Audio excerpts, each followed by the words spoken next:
முரசொலி வெளியிட்டுள்ள தலையங்கத்தில் 2 முறை இந்திய பிரதமராக இருந்தவரும் தலைசிறந்த பொருளாதார மேதையுமான மன்மோகன் சிங் மறைந்துவிட்டதாகவும், இந்திய அரசியலில் மகத்தான மனிதர் மறைந்துவிட்டார், அவருடைய சாதனைகள் என்பவை மகத்தானவை எனவும் தெரிவிக்கப்பட்டுள்ளது.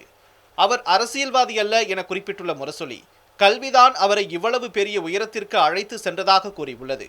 இந்தியாவின் ஏற்றுமதி மற்றும் தன்னிறைவான வளர்ச்சி வாய்ப்புகள் என்ற தலைப்பில் மன்மோகன் சிங் புத்தகம் எழுதினார். இது 1964ஆம் ஆண்டு வெளியானது. டெல்லி பொருளாதார பள்ளியில் வேலைக்கு வந்தார்.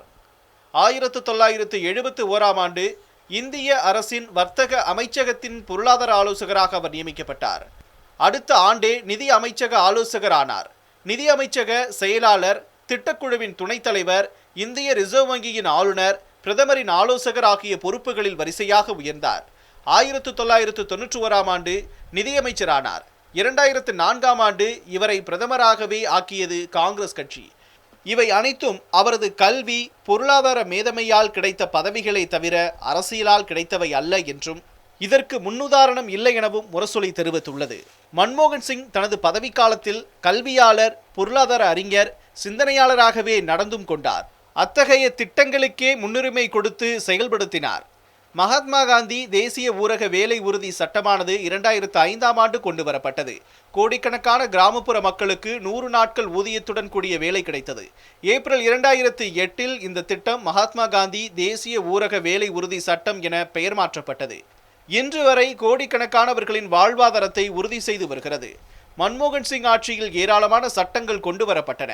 மகளிருக்கு எதிரான வன் செயல்களை தடுக்க 2005இல் சட்டம், தகவல் அறியும் சட்டம், 6 முதல் 14 வயதுடைய அனைவருக்கும் கல்வி பெறும் உரிமை சட்டம், உணவு பாதுகாப்பு சட்டம், லோக்பால் அமைப்பு சட்டம், வன உரிமைகள் அங்கீகரிப்பு சட்டம், நிலம் கையகப்படுத்தப்பட்டால் நியாயமான இழப்பீடு வழங்க சட்டம், கையால் மலம் அள்ளுவதை தடை செய்யும் சட்டம், மறுவாழ்வு திட்டம் 2012 என மன்மோகன் சிங் கொண்டு வந்த திட்டங்களை முரசொலி நாளேடு பட்டியலிட்டுள்ளது.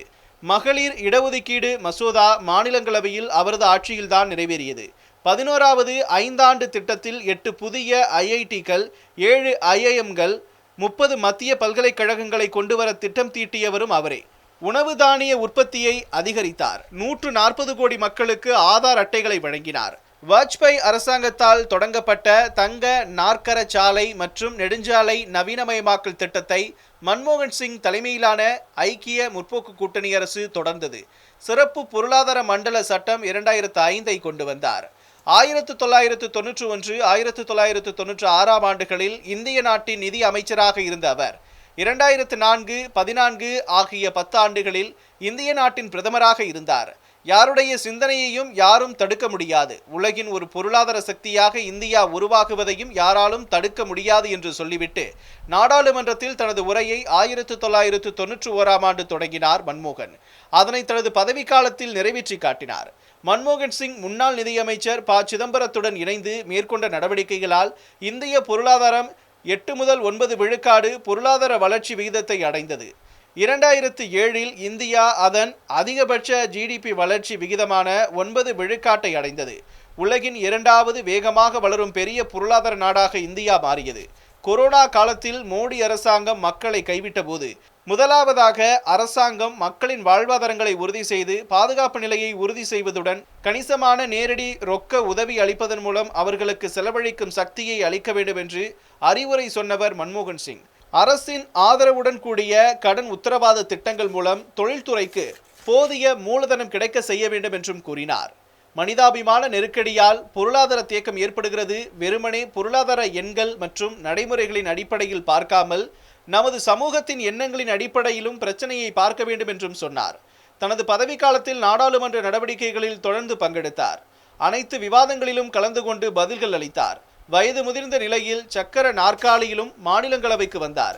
இறுதி வரையும் நாட்டுக்காகவும் மக்களுக்காகவும் தனது சிந்தனைப்படி உண்மையாக பணியாற்றினார்.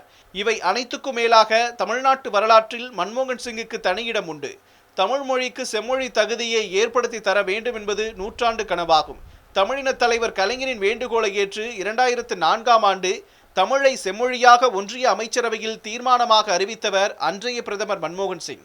செம்மொழி தமிழாய்வு மத்திய நிறுவனம் 18/8/2007 அன்று சென்னையில் தொடங்கி வைக்கப்பட்டது. பேரறிஞர் அண்ணா கனவு திட்டமான சேது சமுத்திர திட்டம் இன்று நிறுத்தி வைக்கப்பட்டாலும் அதனை தொடங்கி வைத்தவரும் அவர்தான். 2004 முதல் 2014ஆம் ஆண்டு வரை ஏராளமான திட்டங்கள் தமிழ்நாட்டுக்கு கொண்டு வரப்பட்டன. இவை அனைத்தின் மூலமாக டாக்டர் மன்மோகன் சிங் காலந்தோறும் நினைவு கூறப்படுவார் என முரசொலி நாளேடு தெரிவித்துள்ளது.